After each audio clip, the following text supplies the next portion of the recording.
ദാമ്പത്യത്തെക്കുറിച്ച് മസ്താനി ഒരു വികാരാധീനമായ അഭിപ്രായം പറഞ്ഞു. ഈ കാരണം കൊണ്ട് മാത്രമാണോ നിങ്ങളുടെ ഭാര്യ നിങ്ങളെ ഉപേക്ഷിച്ചത്? അനീഷിനോട്. ബിഗ് ബോസ് മലയാളം സീസൺ 7-ൽ 5 വൈൽഡ് കാർഡ് മത്സരാർത്ഥികളുടെ കടന്നുവരവ് നാടകീയവും വിവാദപരവുമായ വഴിത്തിരിവിലേക്ക് നയിച്ചു. അവരുടെ സാന്നിധ്യം വീടിനുള്ളിലെ ചലനാത്മകതയെ സാരമായി മാറ്റിമറിച്ചു. അവരിൽ മസ്താനി തൻ്റെ പ്രകോപനപരമായ പരാമർശങ്ങളിലൂടെ വാർത്തകളിൽ നിറഞ്ഞു നിൽക്കുന്നു. ഇത്തവണ മത്സരാർത്ഥി അനീഷിനെ ലക്ഷ്യമിട്ട് അദ്ദേഹത്തിൻ്റെ പരാജയപ്പെട്ട വിവാഹത്തെക്കുറിച്ച് പരാമർശിക്കുകയുണ്ടായി. ഏറ്റവും പുതിയ എപ്പിസോഡിൽ വൈൽഡ് കാർഡ് എൻട്രികളെ അനീഷ് പരസ്യമായി വിമർശിച്ചപ്പോൾ സംഘർഷം പൊട്ടിപ്പുറപ്പെട്ടു. ഷോയുടെ ചരിത്രത്തിലെ ഇതുവരെയുള്ളതിൽ വെച്ച് ഏറ്റവും മോശം സെലക്ഷൻ എന്നാണ് അവരെ വിശേഷിപ്പിച്ചത്.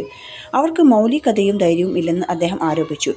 ഈ ഗെയിം ശരിയായി കളിക്കാൻ അവർക്ക് നട്ടലില്ല എന്നും അനീഷ് പറഞ്ഞു. അദ്ദേഹത്തിൻ്റെ അഭിപ്രായത്തിൽ പ്രകോപിതനായ മസ്താനി വ്യക്തിപരമായ ഒരു ആക്രമണത്തോടെ തിരിച്ചടിച്ചു. ഈ സ്വഭാവം കാരണം കൊണ്ടാണോ നിങ്ങളുടെ ഭാര്യ നിങ്ങളെ ഉപേക്ഷിച്ചത്? നിങ്ങൾക്ക് നട്ടലില്ലെന്ന് അവൾ നേരത്തെ മനസ്സിലാക്കിയിട്ടുണ്ടോ? ആദ്യം നിങ്ങളൊരു പുരുഷനാകും, നട്ടലിന് പകരം നിങ്ങൾക്കൊരു റബ്ബർ ബാൻഡ് ഉണ്ട്, അവൾ ആക്രോശിച്ചു. ഇത് വീട്ടുകാരെയും കാഴ്ചക്കാരെയും തികച്ചും സ്തബ്ധരാക്കി. മസ്താനി വ്യക്തിപരമായ ആക്രമണങ്ങൾ നടത്തുകയാണെന്ന് ആരോപിച്ചുകൊണ്ട് അനീഷ് തൻ്റെ സംയമനം പാലിച്ചു.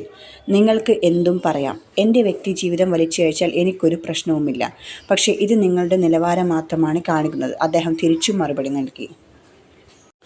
മറ്റൊരു കണ്ടസ്റ്റൻ്റായ ജിഷിൻ ഇതുകൊണ്ടാണ് അദ്ദേഹത്തിൻ്റെ ഭാര്യ അദ്ദേഹത്തെ ഉപേക്ഷിച്ചതെന്ന് ഇപ്പോൾ എനിക്ക് പറയാൻ പറ്റും എന്ന് വിവാദപരമായ ഒരു പരാമർശം കൂടി നടത്തിയതോടെ സ്ഥിതി കൂടുതൽ വഷളായി. അദ്ദേഹത്തിൻ്റെ അഭിപ്രായത്തിനെതിരെ ഉടനടി വിമർശനം ഉയർന്നു.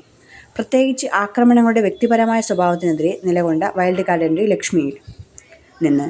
എന്താണ് സംഭവിച്ചതെന്നറിയാതെ ഒരാളുടെ സ്വകാര്യ ജീവിതത്തെക്കുറിച്ച് ഇങ്ങനെ സംസാരിക്കുന്നത് ശരിയല്ലെന്നും ലക്ഷ്മി പറഞ്ഞു. ഇത് ബെൽറ്റിന് താഴെയാണ്. തൻ്റെ നിലപാട് നിരവധി പ്രേക്ഷകരിൽ നിന്ന് പ്രശംസ നേടി. എന്നിരുന്നാലും ജിഷിൻ പ്രതിരോധാത്മകമായി പ്രതികരിച്ചു. അവരെ ഒരു സ്ത്രീ വർഗീയവാദി എന്ന് മുദ്രകുത്തി.